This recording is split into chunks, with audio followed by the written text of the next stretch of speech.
Hello guys, स्वागत है आप सभी का ट्रिपल एस के इस ऑनलाइन लर्निंग प्लेटफॉर्म पर। और आज के इस वीडियो में हम लोग डिस्कस करेंगे rotational spectra of a diatomic rigid rotator के बारे में। सो देखिए, रोटेशनल स्पेक्ट्रा हमें वही मॉलिक्यूल्स रोटेशनल स्पेक्ट्रा शो करते हैं जिनका नेट डायपोल मोमेंट क्या होता है, वो जीरो नहीं होता है। ओके, सो बेसिकली कंडीशन यहाँ पर क्या है कि कौन से मॉलिक्यूल्स हमें रोटेशनल स्पेक्ट्रा शो करेंगे। जो यहाँ पर कंडीशन होगी आपकी वो ये है कि किसी भी मॉलिक्यूल का जिसका नेट डायपोल मोमेंट क्या हो, नॉन जीरो होना चाहिए, वही हमें रोटेशनल स्पेक्ट्रा को शो करेंगे। सो सबसे पहला क्वेश्चन हमारे दिमाग में ये आता है कि ये कंडीशन हमें क्यों चाहिए, कि किसी भी मॉलिक्यूल का अगर रोटेशनल स्पेक्ट्रा हमें रिकॉर्ड करना है तो हमें डायपोल मोमेंट नॉन जीरो क्यों चाहिए। सो देखिए, क्योंकि आज हम लोग यहाँ पर डायटोमिक रिजिड रोटेटर की बात करेंगे तो उससे ही हम लोग समझेंगे। और देखिए, किसी भी कॉन्सेप्ट को स्टडी करने के लिए सबसे पहले हम लोग एक सिंपल मॉडल लेते हैं। तो ये डायटोमिक रिजिड रोटेटर एक तरीके से रोटेशनल स्पेक्ट्रोस्कोपी का सबसे सिंपल मॉडल माना जाता है। तो इसीलिए हम लोग डायटोमिक मॉलिक्यूल को लेकर के सारी स्टडी करते हैं और देन इसको हम लोग फर्दर एक्सटेंड भी कर सकते हैं। ओके, सो सपोज ये हमारा डायटोमिक मॉलिक्यूल है। Let's say this is the mass m1 and this is the mass m2। Okay, so इसमें क्या हो रहा है कि अगर इसका डायपोल मोमेंट जीरो नहीं होता है, सपोज कि ये इसका सेंटर ऑफ ग्रेविटी यहाँ पर है और ये मॉलिक्यूल इस एक्सिस के अबाउट रोटेट कर रहा है। अगर इस मॉलिक्यूल का डायपोल मोमेंट जीरो, मान लीजिए जीरो है, लेट सपोज कि इसका डायपोल मोमेंट क्या है, जीरो है। तो जीरो होने का डायपोल मोमेंट का मतलब क्या है कि ये दोनों जो एटम है, ये दोनों ही एटम सेम एटम है। दैट मीन्स कि ये कोई होमोन्यूक्लियर मॉलिक्यूल होगा। तो अगर ये मॉलिक्यूल अब रोटेट करेगा तो ये कोई भी एज अ इलेक्ट्रोमैग्नेटिक वेव को जनरेट नहीं कर पाएगा, क्योंकि इलेक्ट्रोमैग्नेटिक इलेक्ट्रोडायनेमिक्स का रूल हमारा क्या कहता है कि कोई इलेक्ट्रिक डाइपोल ही हमारा इलेक्ट्रोमैग्नेटिक रेडिएशंस को प्रोड्यूस कर सकता है। अगर देखिए, रोटेशनल स्पेक्ट्रा अगर हमें किसी मॉलिक्यूल का रिकॉर्ड करना है तो उसका डायपोल मोमेंट अगर अब नॉन जीरो होता है, लेट्स से कि ये अगर हमारा डायपोल मोमेंट नॉन जीरो है किसी मॉलिक्यूल का, और ये कब होगा, जब कोई हमारा मॉलिक्यूल हेटेरोन्यूक्लियर मॉलिक्यूल होगा। ओके, तो अगर अब ये सपोज कर लीजिए कि ये जैसे कि होमोन्यूक्लियर में जैसे O2 हो गया, O2 आपको होमोन्यूक्लियर हो गया, O2 हो गया, N2 हो गया, H2 हो गया, ये सारे आपके होमोन्यूक्लियर मॉलिक्यूल्स हैं। तो ये कभी भी आपको रोटेशनल स्पेक्ट्रा नहीं देंगे। अगर हम लोग किसी मान लीजिए डायटोमिक मॉलिक्यूल जैसे कि HCl हो गया, तो इसका आप क्या कर सकते हैं, इसका आप रोटेशनल स्पेक्ट्रा रिकॉर्ड कर सकते हैं। तो सपोज आपका ये HCl मॉलिक्यूल है और आपको पता होगा ये थोड़ा सा ज़्यादा इलेक्ट्रोनेगेटिव है, तो पार्शियल नेगेटिव इस पे रहेगा, पार्शियल पॉजिटिव इस पे रहेगा। सो देखिए, अगर अब ये जो हमारा मॉलिक्यूल है, मान लीजिए इसका सेंटर ऑफ ग्रेविटी तो इधर होगा। सो अगर ये हमारा मॉलिक्यूल अगर अब ये रोटेट करेगा इस एक्सिस के अबाउट, तो ये क्या हो रहा है कि एक डाइपोल ऑसिलेट कर रहा है। देखिए, माइनस से प्लस की तरफ एक ये डाइपोल बना रहा है। यहाँ पर ऐसा कोई डाइपोल फॉर्मेशन नहीं था इस जब होमोन्यूक्लियर मॉलिक्यूल था। दैट मीन्स कि अब ये अगर रोटेट करेगा तो ये एक डाइपोल रोटेट कर रहा है। और इलेक्ट्रोडायनेमिक्स का रूल क्या कहता है कि अगर कोई डाइपोल इलेक्ट्रिक डाइपोल रोटेट करता है तो इलेक्ट्रोमैग्नेटिक रेडिएशंस को भी प्रोड्यूस करेगा। दैट मीन्स कि अगर कोई HCl मॉलिक्यूल है और वो रोटेट कर रहा है तो ये इलेक्ट्रोमैग्नेटिक रेडिएशंस को प्रोड्यूस करेगा। और अगर कोई मॉलिक्यूल इलेक्ट्रोमैग्नेटिक रेडिएशंस को प्रोड्यूस कर रहा है तो वो इलेक्ट्रोमैग्नेटिक रेडिएशन से भी इंटरेक्ट भी कर सकता है। दैट्स वाई कि इस टाइप के जो मॉलिक्यूल्स होते हैं, जितने भी हेटेरोन्यूक्लियर मॉलिक्यूल्स होते हैं, वो हमें रोटेशनल स्पेक्ट्रा शो करते हैं, और जबकि जो हमारे होमोन्यूक्लियर मॉलिक्यूल्स होते हैं वो कोई भी रोटेशनल स्पेक्ट्रा शो नहीं करते हैं। सो अब आप समझ में गए होंगे कि ये मॉलिक्यूल्स क्यों रोटेशनल स्पेक्ट्रोस्कोपी शो नहीं कर पा रहे हैं। इसका सबसे आपका सिंपल रीजन क्या है रोटेशनल, क्योंकि ये इलेक्ट्रोमैग्नेटिक रेडिएशन को प्रोड्यूस नहीं कर पा रहे हैं। और जबकि ये जो मॉलिक्यूल्स है ये एज लाइक ऑसिलेटिंग डाइपोल, ये कैसे बिहेव कर रहे हैं, हमारे ऑसिलेटिंग डाइपोल की तरह बिहेव कर रहे हैं। ओके, सो इस वजह से हमें इस टाइप के जो मॉलिक्यूल्स होते हैं ये रोटेशनल स्पेक्ट्रा को शो करते हैं।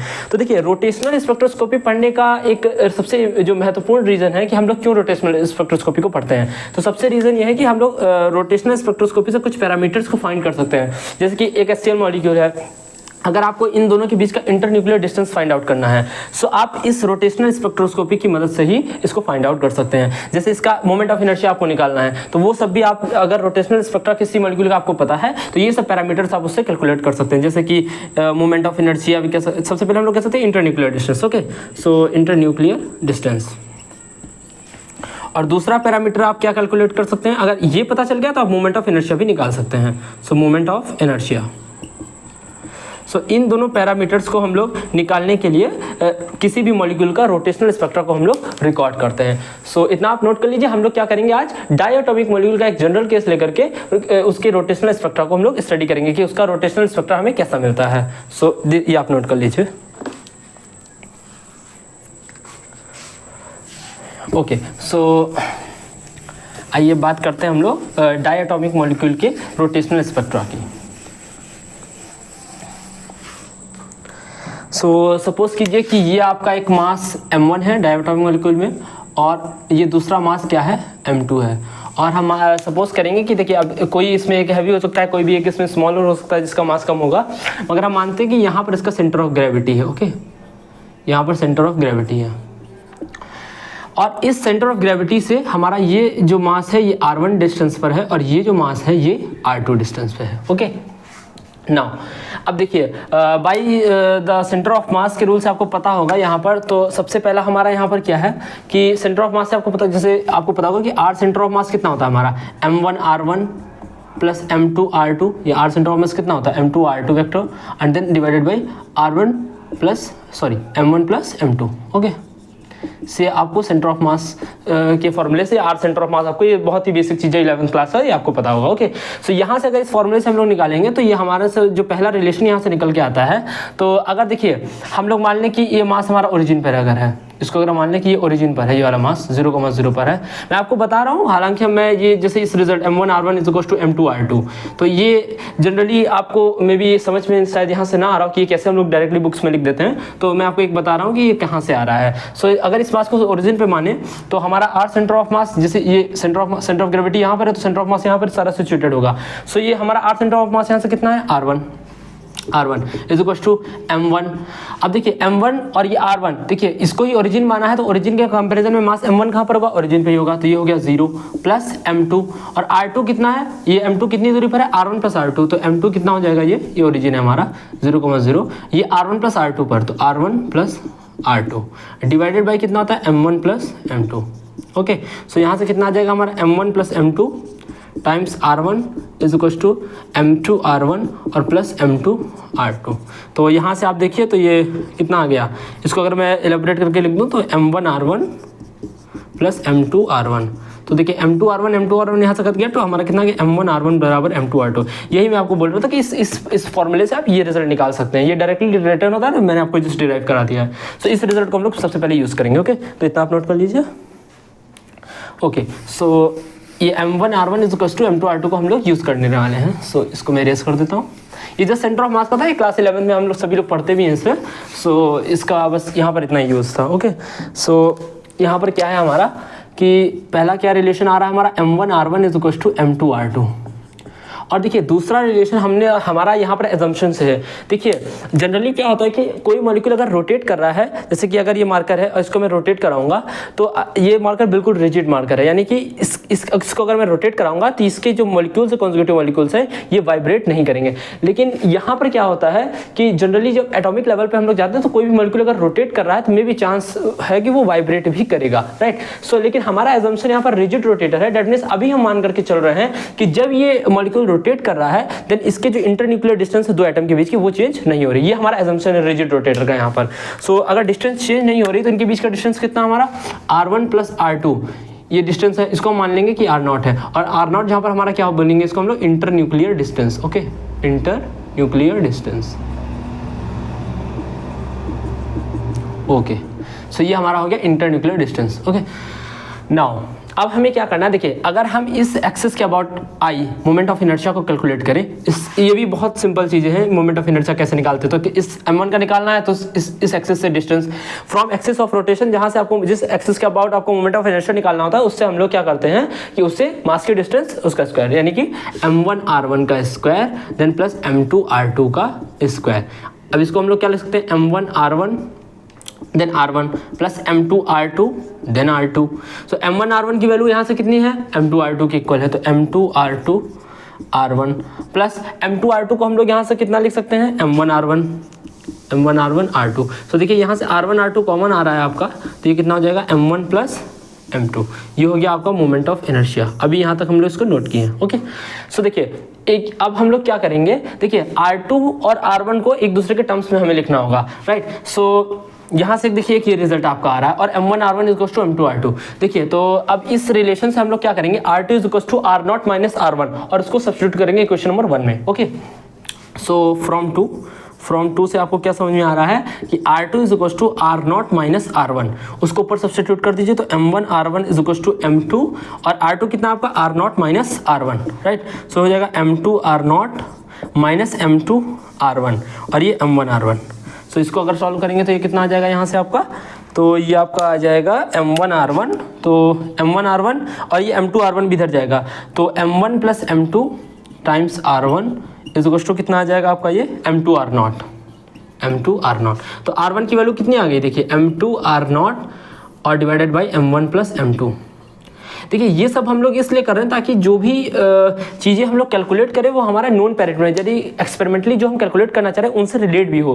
देखिए r1 अब किसके टर्म्स में आ गया, m1 m2 and then r0 internuclear distance जिसको आप कैलकुलेट करना चाह रहे हैं। बेसिकली ये जो रोटेशनल स्पेक्ट्रोस्कोपी की टेक्निक है, इससे आप बेसिकली हमारा वर्क ही यही है कि हमको इंटरन्यूक्लियर सेपरेशन को निकालना है। सो r0 के टर्म्स में देखिए r1 आ रहा है और m1 m2 आपके नोन रहेंगे कि कौन सा मॉलिक्यूल आपने लिया आपको पहले से पता होगा, राइट। ये हो गया। अब सिमिलरली आप क्या करेंगे, जब R1 को इस तरीके से यहाँ से R1 कितना आ जाएगा R0 माइनस R2, और सिमिलरली वहाँ सब्स्टिट्यूट करेंगे अगेन इसको R1 के टर्म्स में, तो आपका जो R2 आएगा वो आ जाएगा R2 इज इक्वल टू आ जाएगा आपका m1 R0 और divided by m1 plus m2, ये आ जाएगा R2। बहुत ही सिंपल है, जैसे मैंने इसको किया वैसे आप इसको भी कर सकते हैं। जस्ट आपको R1 इस बार देखिए, पहले हम लोग ने R2 को R0 और R1 के टर्म्स में सब्स्टिट्यूट किया है, आपको क्या करना होगा R1 को R0 और R2 के टर्म्स में सब्स्टिट्यूट करना होगा। सिमिलर आपके ये दो रिजल्ट्स आ जाएंगे। ओके, अब इन दोनों R1 R2 की वैल्यूज को हम लोग यहाँ पर सब्स्टिट्यूट करेंगे। सो आप ये नोट कर लीजिए, then we substitute this R1 and R2 in this relation.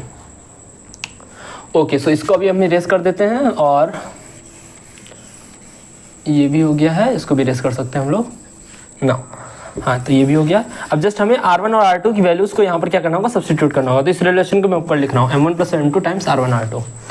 सो आपका ये I कितना आ रहा है, m1 plus m2 times R1 R2। R1 R2 की वैल्यू यहाँ सब्स्टिट्यूट कर दीजिए, तो m1 प्लस m2, R1 की वैल्यू कितनी है m2 R0 और ये हो गया divided by m1 plus m2।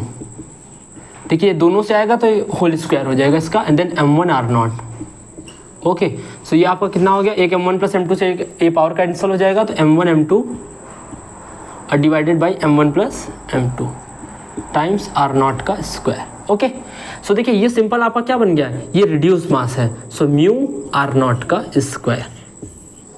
ये आपका रिलेशन यहाँ से moment of inertia reduce mass के टर्म्स में आपका ये, यानी कि एक 2 बॉडी प्रॉब्लम को हम लोगों ने क्या किया है, 1 बॉडी प्रॉब्लम में कन्वर्ट कर दिया है। सो अब ये हमारा, आप इतना नोट कर लीजिए। अब हम लोग क्या करेंगे, देखिए श्रोडिंगर इक्वेशन को लगा करके हमें इसके एनर्जी आइगन वैल्यूज को कैलकुलेट करना होता है, एनर्जी वैल्यूज को कैलकुलेट करना होता है। सो हम लोग क्या करेंगे, देखिए यहाँ पर श्रोडिंगर इक्वेशन हम लोग सॉल्व नहीं करेंगे क्योंकि हमारा जो नेट वगैरह में क्वेश्चन आते हैं सो वो डायरेक्टली फॉर्मूला और थोड़े बहुत कॉन्सेप्ट पे लगते हैं, डेरिवेशन का कोई ऐसा स्पेसिफिक यूज नहीं होता। तो हम लोग डायरेक्टली क्वांटम मैकेनिक्स के रिजल्ट्स को यहाँ पर अब नोट करेंगे। ओके,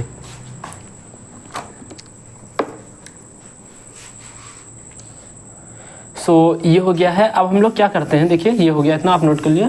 अब हम लोग क्वांटम मैकेनिक्स, देखिए इन सब को किसी भी, देखिए इस टाइप की प्रॉब्लम्स को सॉल्व करने के लिए हम लोग जनरली क्वांटम मैकेनिक्स का जो वर्क हेल्प लेते हैं।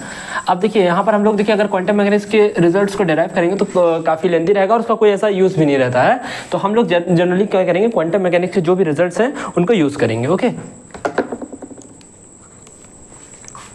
सो बाय सॉल्विंग श्रोडिंगर इक्वेशन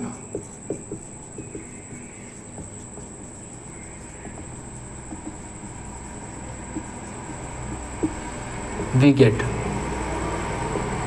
तो जो भी हमें एनर्जी आइगन वैल्यूज मिलती हैं वो मिलती हैं इस तरीके से, E J is equal to H square divided by 8 pi I और जे इंटू जे प्लस 1, ये हो गया जूल्स में। तो जब भी आप श्रोडिंगर इक्वेशन को सॉल्व करेंगे आपको इस तरीके से एनर्जी आइगन वैल्यू की वैल्यू मिलती है जूल्स में। ओके, सो अब हम लोग क्या करेंगे, देखिए जनरली क्या होता है कि हम लोग जो एनर्जी होता है यहाँ पे स्क्वायर में से, सो देखिए जनरली क्या होता है कि जब हम लोग एनर्जी को लिखते हैं, देखिए ये जूल्स में एनर्जी है, लेकिन जब भी हम लोग स्पेक्ट्रोस्कोपी में आप वर्क करेंगे, चाहे रोटेशनल स्पेक्ट्रोस्कोपी हो या वाइब्रेशनल स्पेक्ट्रोस्कोपी, आगे चल के रमन स्पेक्ट्रोस्कोपी होता है, उन सब में हम लोग एनर्जी जो होती है उसको जूल्स में नहीं मेजर करते क्योंकि ये बहुत बड़ा वैल्यू होता है और बार बार इतनी बड़ी वैल्यू लिखने में काफ़ी प्रॉब्लम होता है। तो हम लोग इसको जनरली जो यूनिट होता है वो सेंटीमीटर इनवर्स में हम लोग इन सबको नोट करते हैं, राइट। सो इसको सेंटीमीटर इनवर्स में कन्वर्ट करने के लिए क्या करना होगा, देखिए इसको मैं स्मॉल ईजे लिख रहा हूँ और EJ divided by H C से आपको क्या करना होता है, डिवाइड करना होता है। तो ईजे कितना आपका H square divided by 8 pi square I और HC से डिवाइड कर दिया है और J इंटू जे प्लस 1 और ये अब कितना हो गया आपका सेंटीमीटर इनवर्स में। तो आप देखेंगे कि जितना भी स्पेक्ट्रोस्कोपी में आप एनर्जी मेजरमेंट करेंगे वो सेंटीमीटर इनवर्स में ही आता है, ठीक है। तो ये काफ़ी बड़ा वैल्यू होता है, जैसे उसको रिड्यूस करने के लिए हम लोग सेंटीमीटर इनवर्स यूज़ कर रहे हैं अभी, ठीक है। सो EJ इज इक्वल टू कितना हो जाएगा H divided by 8 pi square IC, okay, और J into J plus 1 centimetre inverse. इसको हम लोग बोलते हैं EJ इज इक्वल टू, इस कॉन्स्टेंट को बोलते हैं रोटेशनल कॉन्स्टेंट, इसको बोलते हैं हम लोग B से BJ into J plus 1 centimetre inverse. तो किसी भी रिजिड रोटेटर का जो एनर्जी होता है वो ये होता है B into J plus 1 centimetre inverse, जहाँ पर B हमारा क्या है, ये B हमारा किसको हम क्या बोलते हैं, रोटेशनल कॉन्स्टेंट, ओके।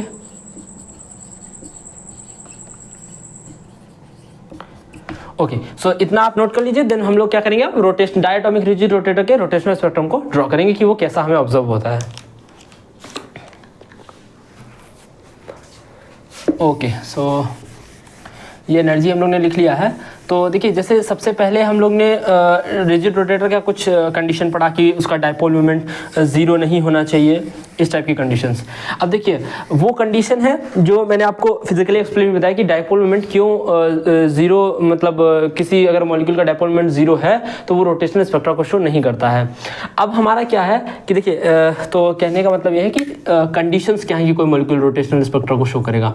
तो कंडीशंस जो हमारी पहली है ये है कि dipole moment should not be equals to 0, और ये मैंने आपको बता दिया कि क्योंकि अगर डायपोल मोमेंट 0 हो गया है तो जो मॉलिक्यूल रोटेट भी करेगा तो कोई भी इलेक्ट्रोमैग्नेटिक रेडिएशंस को प्रोड्यूस नहीं करेगा, और इलेक्ट्रोमैग्नेटिक रेडिएशन ही इलेक्ट्रोमैग्नेटिक रेडिएशन से इंटरेक्ट करेगी। सो वो केस हमारा म्यू बराबर 0 में कैंसिल आउट हो जाता है। सो और दूसरी कंडीशन होती है जो श्रोडिंगर इक्वेशन को सॉल्व करके निकलती है, जैसे एनर्जी निकला उसी तरीके से श्रोडिंगर इक्वेशन निकलती है कि जो सिलेक्शन रूल डेल्टा J होता है वो +-1 होता है। यानी कि ये जैसे ये एनर्जी लेवल्स है, जब इनके बीच में ट्रांजिशन होगा तो आप डेल्टा J +-1 से ऊपर या कम हम लोग नहीं ले सकते हैं। So this is the selection rule for rotational spectra. अब हम लोग क्या करेंगे, रोटेशनल स्पेक्ट्रा को ड्रॉ करेंगे कि हमारा किस तरीके से ऑब्जर्व होता है। तो इस एनर्जी को हम लोग ऊपर लिख रहे हैं, इसको यहाँ से कर देते हैं।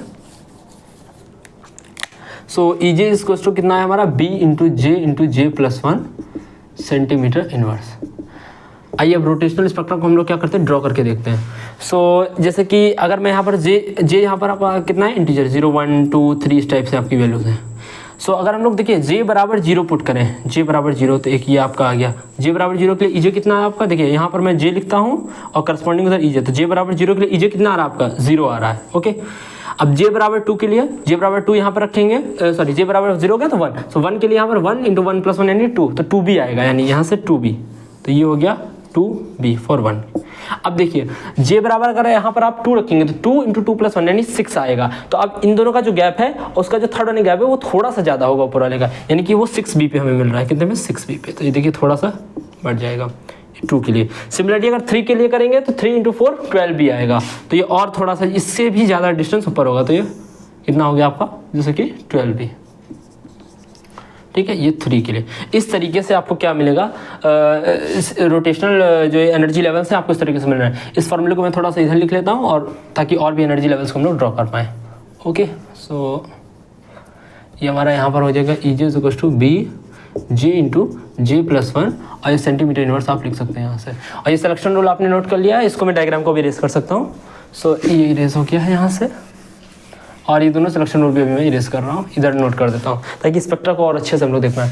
तो डेल्टा J +-1 होना चाहिए और म्यू नॉट इक्वल टू 0 होना चाहिए, ओके। अब देखिए इस तरह 4 के लिए क्या होगा, 20B पे आएगा आपका, तो ये और ज़्यादा ऊपर होगा 20B। तो यहीं तक हम लोग ड्रॉ करते हैं। और अब देखिए सिलेक्शन रूल हमारा यहाँ पर क्या कह रहा है कि डेल्टा J आपका क्या है, +-1 है, ओके। सो अब देखिए अगर मैं हमारा मॉलिक्यूल सबसे पहले कहाँ पर होगा, ग्राउंड स्टेट में ही होगा। सो 0 पर यहाँ 0 स्टेट में है अगर आपका, तो डेल्टा J आपका क्या कह रहा है, या तो +1 या -1। तो अभी मान लीजिए हम लोग एब्जॉर्प्शन स्पेक्ट्रा की बात कर रहे हैं, तो +-1 है, तो 0 से अब कहाँ पर जा सकता है, तो सबसे पहले क्या होगा यहाँ पर +1 हम लोग अगर ट्रीट कर रहे हैं, तो 0 से कहाँ पर जा सकता है, 1 में जा सकता है। क्या 0 से 2 में जा सकता है, नॉट पॉसिबल, क्योंकि डेल्टा J +-1 ही अलाउड है। तो अगर 1 में अब स्टेट अगर आपको मॉलिक्यूल आ गया तो 1 से कहाँ जा सकता है, 2 में। सिमिलरली अब क्या 1 से 3 में जा सकता है, नहीं, क्योंकि डेल्टा J 2 हो जाएगा यहाँ पर। सो अब 2 से कहाँ पर जाएगा, 3 में। सिमिलरली 3 से कहाँ जाएगा, 4 में। इस तरीके से 5 में, ओके। अब देखिए अगर हमें इन दोनों का गैप निकालना है, ये एनर्जी लेवल का डिफरेंस यहाँ से कितना आएगा, देखिए ये कितना है, 2B, ओके। अगला 6b और 2b में कितना उतना ही है, जैसे जितना इन दोनों का गैप होगा उतना ही कह सकते हैं वेव नंबर का आपको जो रोटेशनल स्पेक्ट्रा में पीक है वो ऑब्जर्व होगा। सो ये यहाँ पर ये कितना गैप है इसका 6 - 2 = 4b, इसको हम लोग पूरा इक्वल लिख करके लिख सकते हैं। ये 4b हो गया और ये आपका कितना है 12b माने ये 6b आएगा। इसी तरह ये आपका कितना आ जाएगा 20 - 12 8b। ओके ये आ गया, यानी कि इस वेव नंबर्स की लाइन आपको ऑब्जर्व होंगी। तो अगर हम यहाँ पर इसका स्पेक्ट्रा ड्रॉ करें तो देखिए सबसे पहला लाइन आपको कहाँ पर मिल रहा है 2b पर, तो ये 2b का लाइन हो गया 2b। ओके नेक्स्ट लाइन आपको कहाँ पर मिल रहा है 4b, यानी इन दोनों में डिफरेंस कितना है 2 का, तो ये 4b पे आपका लाइन हो गया। ओके सिमिलरली 6b पे अगला लाइन है, तो इस स्पेस में कितना डिफरेंस, अभी भी 2b का ही डिफरेंस है, तो ये बिल्कुल इक्वली स्पेस आपको लाइन मिल रही है। सिमिलरली अगला कहाँ पर है 8b पर है, ये देखिए 8b पर, राइट। अगला आपको कहाँ मिलेगा 10b पर मिलेगा। ओके सो यहाँ पर हम लोग हाँ 6b 8b और यहाँ पर 10b। हाँ यहाँ ऊपर आप देखेंगे तो देखिए ये 20 है, तो अगला कितना आ जाएगा यहाँ से कि 5 एंड देन 6, हाँ देखिए 6 5 30, तो 30b होगा, तो यानी ये 10b वाला भी आपको मिल जाएगा। तो मैं यहाँ पर नोट कर लेता हूँ इसे 10b पर। So, यानी कि किसी भी डायटोमिक रिजिड रोटेटर का अगर आप स्पेक्ट्रा रिकॉर्ड करेंगे तो आपको इक्वली स्पेस बिल्कुल, और जिनका गैप कितना है इन दोनों का इक्वली स्पेस 2b, सबका गैप कितना आपस में ये 2b, आपको सभी का गैप आपको आपस में 2b सेंटीमीटर इनवर्स मिलेगा। तो अब देखिए जैसे सबसे पहले मैंने आपको वीडियो में बताया था कि हम लोग रोटेशनल स्पेक्ट्रोस्कोपी से किसी का इंटरन्यूक्लियर डिस्टेंस निकाल सकते हैं। सो कैसे निकालते हैं, तो अब इस डायग्राम को मैं इरेज कर रहा हूँ। सो हम लोग करते क्या है बेसिकली कि अपनी लैब में हम लोग किसी भी मॉलिक्यूल का रोटेशनल स्पेक्ट्रा को रिकॉर्ड करते हैं, राइट। अब रोटेशनल स्पेक्ट्रा रिकॉर्ड करेंगे, देखिए जनरली ये मैंने ऐसे बना दिया है। अगर आप लैब में जब कभी भी वर्क करेंगे इंस्ट्रूमेंट्स पे, तो आपके स्पेक्ट्रा इस तरीके से आएंगे। जैसे आपने रोटेशनल स्पेक्ट्रा ड्रॉ किया तो इस तरीके से ये इक्वली स्पेस बिल्कुल आपको इस तरीके से ये स्पेक्ट्रास मिलेंगे। इनके बीच का डिस्टेंस कितना होगा 2b। तो हम लोग क्या करते हैं स्पेक्ट्रा को रिकॉर्ड करेंगे और दोनों पीक के डिफरेंस को मेजर करेंगे। तो वो डिस्टेंस कितना होगा हमें पहले से ही पता है कि रोटेशनल स्पेक्ट्रा में हमें 2b पर डिफरेंस पे लाइन मिलता है। सो ये 2b का वैल्यू हमें एक्सपेरिमेंटली पता चल गया है, 2b का वैल्यू हमें नोन है यहाँ से, ठीक है। तो अब b आपको पहले से पता है, b की वैल्यू कितनी थी h/8π²IC। इसमें आपको सारा डेटा पता है, बस i यहाँ से आपका निकल जाए क्योंकि b आपने एक्सपेरिमेंटली कैलकुलेट कर लिया। और i बराबर हमने क्या लिखा था μr0 का स्क्वायर। यदि i आपको पता चल गया है, म्यू आपको पहले से ही पता कि आपने कंपाउंड क्या लिया है, तो r0 यानी इंटरन्यूक्लियर सेपरेशन भी आप इस तरीके से कैलकुलेट कर सकते हैं। और इस तरीके से आपका रोटेशनल स्पेक्ट्रा किसी भी डायटोमिक मॉलिक्यूल का रिकॉर्ड होता है। ओके तो आज की वीडियो में इतने रखते हैं, थैंक यू।